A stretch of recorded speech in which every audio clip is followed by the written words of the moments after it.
I'm Christian Enriquez and I'm going to present about where coral reefs are usually found. So coral reefs are found in these three regions. First is the Caribbean and Atlantic, second is Pacific and Southeast Asia, and the third is Indian Ocean and Red Sea. Worldwide, coral reefs cover an estimated 284,300 square kilometers. This area represents less than 0.1% of the world's ocean and less than 1.2% of the continental shelf area. Coral reefs are found all around the world within the tropics, between 30 degrees north and 30 degrees south of the equator. Some are also found farther from the equator in the places where warm currents flow out of the tropics, such as Florida and southern Japan. Most coral reefs are found in the Indo-Pacific, an area that stretches from the Red Sea to the Central Pacific.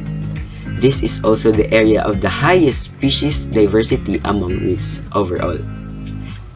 Less than 8% of the world's coral reef are found in the Caribbean and Atlantic, and species diversity is much lower in these regions. So let's go now to the types of coral reefs.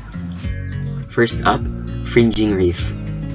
These reefs lie around islands and continents and are separated from the shore by narrow and shallow lagoons. They usually parallel the coastline and at their shallowest point can reach the water surface. Second, Barrier Reef. They grow parallel to the coastline but are separated by deep and wide lagoons. At their shallowest point, they can reach the water surface, forming a barrier to navigation. The Great Barrier Reef in Australia is the most famous example, and it is the largest barrier reef in the world. Third, Atolls. These are rings of corals that create protected lagoons and are often located in the middle of the sea. Atolls usually form when islands surrounded by fringing reefs sink into the sea or sea level rises around them.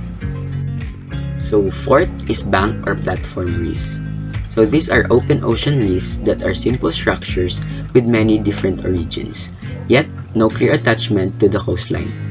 So most of these reefs have an area that is exposed to the wind and a sheltered side where lagoons and small reef patches can be found.